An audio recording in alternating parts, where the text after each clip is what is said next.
Welcome back to our channel adventures of the foodie sisters. আমি অরুন্ধতী। আমি শরণ্যা। আর আজকে আমরা তোমাদের জন্য নিয়ে চলে এসেছি গোয়া ডে 2, মানে গোয়ার সেকেন্ড দিনে আমরা কি কি করলাম, কোথায় কোথায় গেলাম, কি কি খেলাম, কিসের কত প্রাইস, সব কিছু আজকে তোমাদের সাথে শেয়ার করব।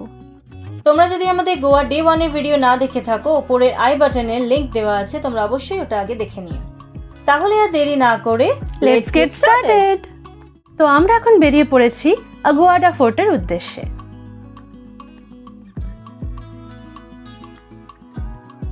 তোমরা পাশে অনেক বোট দেখতে পাচ্ছ, কিন্তু আমরা এখন বোটিংয়ে যাব না। আগে আমরা আগুয়াডা ফোর্ট দেখে নেব, তারপরে আমরা বোটিংয়ের উদ্দেশ্যে রওনা হব। তো চলো দেখে নিই।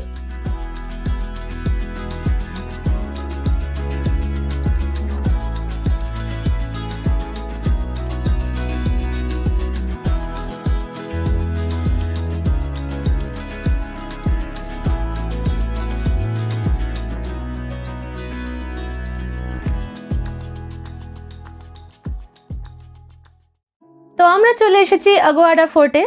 এই ফোর্টটি একটি খুব ভালোভাবে সংরক্ষিত 17th সেঞ্চুরি পর্তুগিজ ফোর্ট, যেটি গোয়ার সিঙ্কিয়ারিম বিচের ওপর অবস্থিত। এই ফোর্টটির মধ্যে একটি লাইট হাউসও রয়েছে।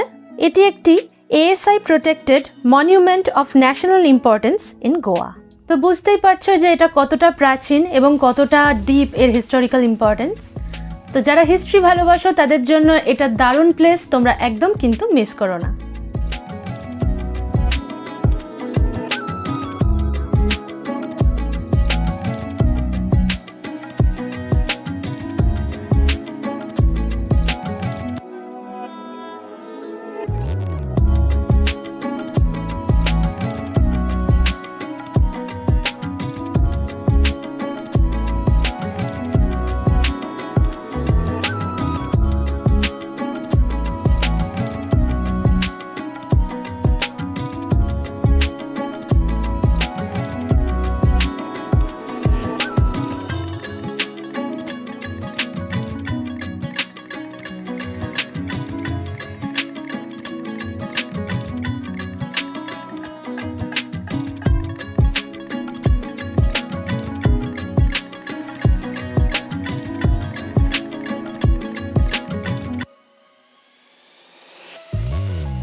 তো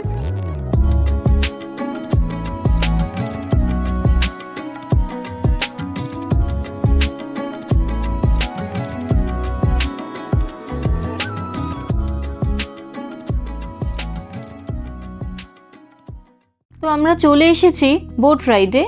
এখানে বোট রাইডে পার পারসন 300 টাকা করে টিকিট পড়েছে আমাদের, কিন্তু 4 বছরের নিচে বাচ্চাদের কোনো টিকিট লাগে না। এই বোট রাইডে 4টে জিনিস আমাদের দেখানো হয়েছে: আগোয়াডা ফোর্ট, আগোয়াডা জেল, মিলেনিয়ার ম্যানশন আর ডলফিন ওয়াচ।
তোমরা দেখতেই পাচ্ছ, আমরা ডলফিন দেখতে পেয়েছি ঠিকই, কিন্তু খুবই অল্প। আর ওরা টুক করে একবার করে বেরোচ্ছে আর জলের নিচে আবার লুকিয়ে পড়ছে।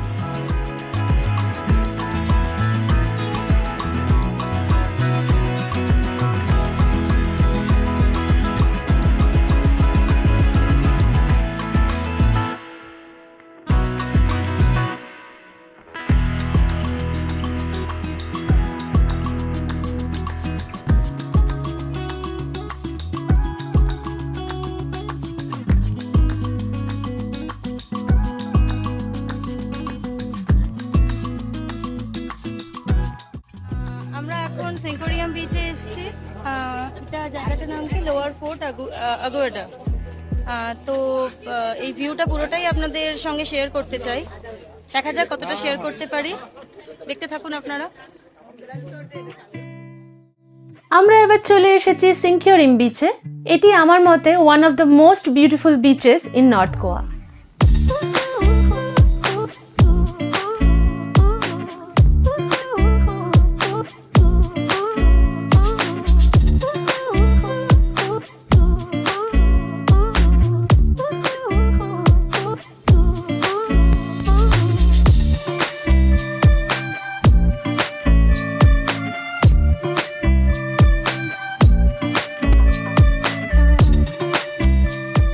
ওপর থেকে এই বিচটার পুরো বিউটিফুল ভিউ পাওয়া যাচ্ছে ঠিকই, কিন্তু তোমরা যদি খুব ক্লোজ গিয়ে এনজয় করতে চাও তাহলে তোমরা নিচেও নামতে পারো। আমরাও নেমেছিলাম এবং তোমাদেরকে নিশ্চয়ই দেখাবো, দেখতে থাকো।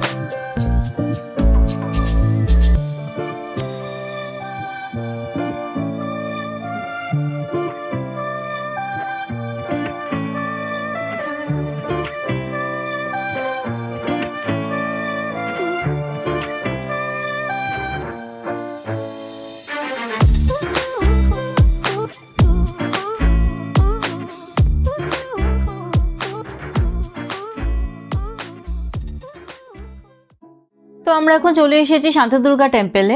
এখানে আমি আর শরণ্যা যাইনি, আমরা গাড়ির মধ্যেই আমার বাচ্চাকে নিয়েছিলাম, তার কারণ বাইরে অসম্ভব গরম ছিল। আমার বাড়ির লোকেরা সবাই গেছিল। তবে হ্যাঁ, এই টেম্পেলে যারা যাবেন অবশ্যই শর্ট ড্রেস বা ছেলেদেরও শর্টস কিছু পরে যাওয়া যাবে না, তার কারণ এখানে ওটা অ্যালাউড না। আমি বাড়ির লোকের কাছে যতটুকু শুনেছি, এখানে একটা আয়না আছে যেখানে সূর্য রশ্মিটা রিফ্লেক্ট করে অনেক দূরে থাকা মায়ের মূর্তির মুখের ওপরে এসে পড়ে, আর তখন মায়ের মুখটা অসম্ভব উজ্জ্বল দেখায়, যেটা দেখতে ভীষণই ভালো লাগে। আর এর একটা অভাবনীয় সৌন্দর্য আছে। তো আপনারা যারা যাবেন গোয়াতে অবশ্যই এই মন্দিরটা মিস করবেন না। তো আমরা এখন চলে এসেছি কালাঙ্গুট বিচে, যেটা বাগা বিচের একদম নিয়ারেস্ট। আপনারা যারা বাগা বিচে আছেন তারা অবশ্যই সি বিচ ধরে হেঁটে কালাঙ্গুট বিচ আসতে পারেন। ওই দিন ভীষণ গরম ছিল, যার জন্য আমরা খুব একটা থাকতে পারিনি ওখানে, জাস্ট একটু ঘোরাফেরা করেই আমাদের ফিরে আসতে হয়েছে। তবে ওই সি বিচটি ভীষণই সুন্দর, তাই আমরা এটা মিস করিনি। আপনারাও অবশ্যই গোয়া গেলে এটা ঘুরে দেখবেন।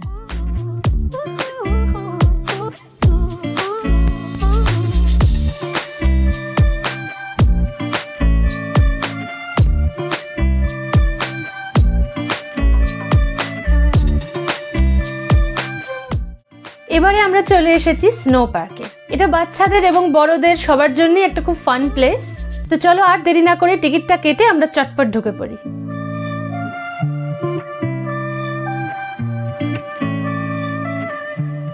ভেতরে ঢুকতেই কাউন্টার আছে যেখান থেকে ওরা শীতের পোশাক প্রোভাইড করছিল।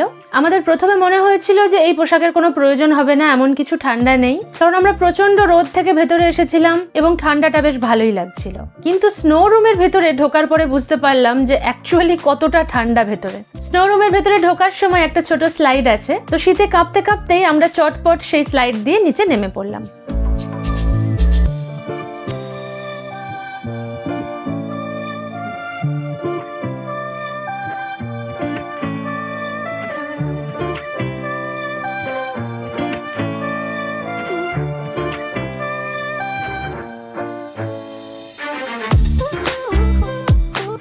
তো তোমরা দেখতেই পাচ্ছ যে ফ্লোরটা পুরোটাই বরফে ঢাকা। তোমরা চাইলে এখানে বরফ নিয়ে খেলতে পারো। এছাড়াও এখানে ভলিবল এবং ওয়াল ক্লাইম্বিং এরও ব্যবস্থা রয়েছে। তার সঙ্গে এখানে একটা কালারফুল ইগলুও রয়েছে, যেটা শীত থেকে কোনো প্রোটেকশন প্রোভাইড করে না, কিন্তু এটা জাস্ট ফর শো। তোমরা এখানে ফটোশুট করতে পারো। ফটোশুট করার জন্য এটা খুব ভালো একটা জায়গা। নিজের ফোনেও তুলতে পারো, বা ওদের প্রফেশনাল ফটোগ্রাফার রয়েছে যাদেরকে পে করলে ওরা প্রফেশনাল ভালো ফটো তুলে দেবে।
তো স্নোরুম থেকে বেরিয়ে শীতের পোশাকগুলো ফেরত দিয়ে আমরা চট করে চলে এসেছি ফুড কোর্টে, যেখানে অ্যাকচুয়ালি আমরা খেতে আসিনি, আমরা এসেছি হচ্ছে আমাদের ফটোগুলো কালেক্ট করতে। এখানে একটা ফটো কাউন্টার আছে, তোমরা দেখতেই পাচ্ছ। তো এই কাউন্টারে পে করে আমাদের ফটোগুলো নিয়ে এবার আমাদেরকে আবার ওই প্রখর রোদে বেরিয়ে পড়তে হবে।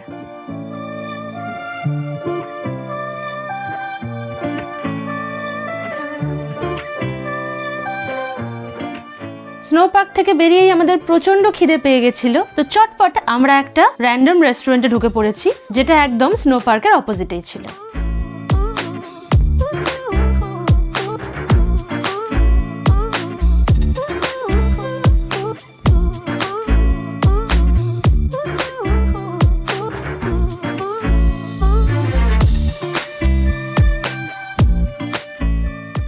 তোমরা দেখতেই পাচ্ছ এখানকার সব রেস্টুরেন্টেই মোটামুটি এই ধরনেরই ফুড পাওয়া যায়।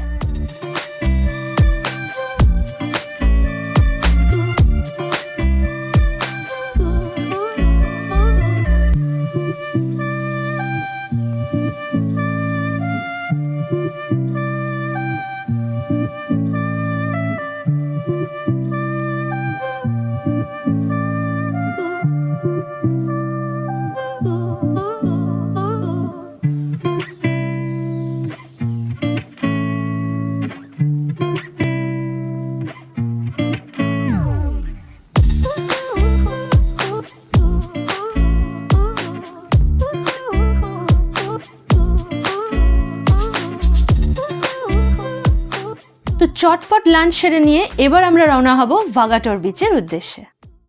আমরা লাঞ্চ করে চলে এসেছি ভাগাটোর বিচে। এই বিচটিকে সবাই বলে সানসেট পয়েন্ট। এটা একটু রকে বিচ ঠিকই, কিন্তু এখান থেকে সানসেট দেখতে ভীষণই ভালো লাগে।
তো সারাদিনের পরে ক্লান্ত হয়ে আমরা চলে এসেছি ডিনার করতে আবার সেই বাগা প্যারালিয়াতে। তোমরা আগের ভিডিও দেখে থাকলে দেখবে যে আমরা এখানেই আগের দিন ডিনার করতে এসেছিলাম। আগের দিনের লাইটিংটা একটু টেরেবল ছিল, মানে ভিডিওর জন্য আর কি, আমাদের খুবই ভালো লেগেছে, কিন্তু ভিডিওর ক্ষেত্রে ওটা একটু প্রবলেমেটিক ছিল। কিন্তু আজকের লাইটিংটা ভিডিওর জন্য একদম পারফেক্ট, তাই তোমাদেরকে এখানে সমস্ত কিছু ভালোভাবে আমরা দেখাতে পারছি। আগের দিন আমরা নিচে বসেছিলাম, কিন্তু আজকে আমরা দোতলায় বসেছি। দোতলা থেকে এই রাত্রের সি বিচের ভিউ অসাধারণ লাগছে।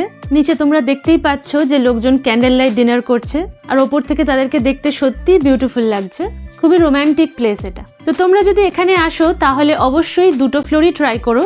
দুটো ফ্লোরেরই ভিউ এর একটা ডিফারেন্ট বিউটি আছে। এদের ফুড সম্পর্কে আর নতুন করে কি বলবো, আগের দিন তো তোমাদেরকে অলরেডি বলেছি। আমাদের খুবই খুবই খুবই ভালো লেগেছে, এতই ভালো লেগেছে যে আমরা 3 দিন ধরে এখানেই ডিনার করেছি, তোমরা দেখতে পাবে। আর এটা আমাদের হোটেলের একদম কাছেই ছিল, তো সেটাও একটা সুবিধা।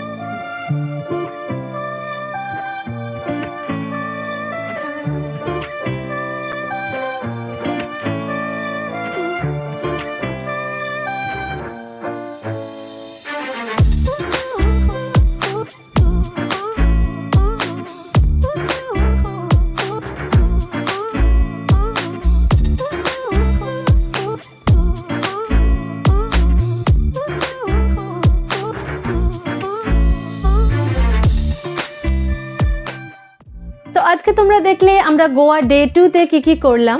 আমরা খুব শিগগিরই তোমাদের জন্য নিয়ে চলে আসব গোয়া ডে 3 এর ভ্লগ, তো স্টে টিউন ফর দ্যাট। ভিডিওটি যদি তোমাদের ভালো লেগে থাকে তোমরা অবশ্যই লাইক করো এবং প্রচুর প্রচুর শেয়ার করো, আর কমেন্ট বক্সে তোমরা আমাদের জানিও কে কোথা থেকে দেখছো। আর এই ধরনের ভিডিও আরো দেখার জন্য অবশ্যই অবশ্যই অবশ্যই সাবস্ক্রাইব টু আওয়ার চ্যানেল।